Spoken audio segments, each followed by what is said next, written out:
манад жоохон амьдрал асуудалтай усуд болсон. Байраас судлаад явцсан. Тэгээ одоо энэ таны асуудал байгаль төвч маань хөгжлийн бэрхшээлтэй хөгжтэй. Тэгээ энэ хэд маань үнэхээр хэцүү байдалтай болчихлоо одоо. Одоо энэ байр яахгүй нөгөө байрныхын бичиг баримт хаалга үүдийн чойжлоод нөгөө компанийнхаа авцсан. Ер нь та нар хараа л та. Нэг нөхрөөс болж энэ бол Монголд байгаа хамгийн тод жишээ шүү дээ. Нэг ганцхан нөхрөөс болж хотын төвийн нэг ийм нэг самархай барилгыг буулгаж чадахгүй хэмжээнд болчихж ш. Бус дэрэгд нь хохирцсон.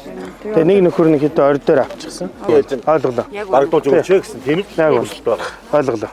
За. Тэрэн дээр ойлголоо. Яад нөхөр хяналтын хороо иргэдэн байраа нураалгах чад байхад та нарын ирэх зүүн чадамжгүй та нар хууль бус гэж маргаад байгаа шүү дээ. Нөгөө тал 40 айл байна бид нараа бариулах хүсэлтэд гарын үсэг зурсан гэж яриад байгаа.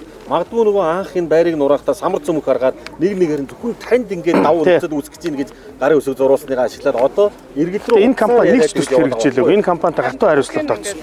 Энэ одоо уран соёл компани манай шугам шүлжээг нууцаар хулгаагаар одоо манад мэдээлэл нүүлгэж шилжүүлээд хийгдсэн шугам юм. Манахаас гарангуутаа одоо яваад энэ төв шугамд холбогддог шугам одоо ийм нөхцөлд одоо ингээд таг болдог.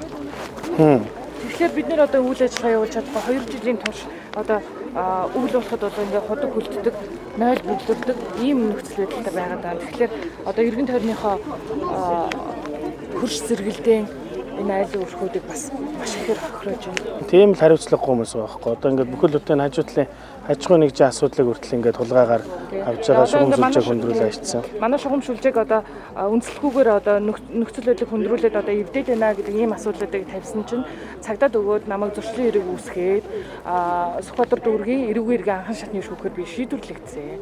Тэгээд би давж залдах шатны шүүхэд хандчиж би бүхэлдний хэрэгсгүй болгож одоо ийм нөхцөл байдалд хүрч байгаа байхгүй юу. Тэгээ мэргэжлийн байгууллагуудаас ямар хүмүүс авчрахын тэр мөрийн над хэлэлт би бүгдийг авчираад үзүүлж харуулад янзлуулад эхний ээлжинд энэ мөрөөр ажиллаж байгаа компани гэж хөрөх ёсгүй шүү дээ тийм биз дээ.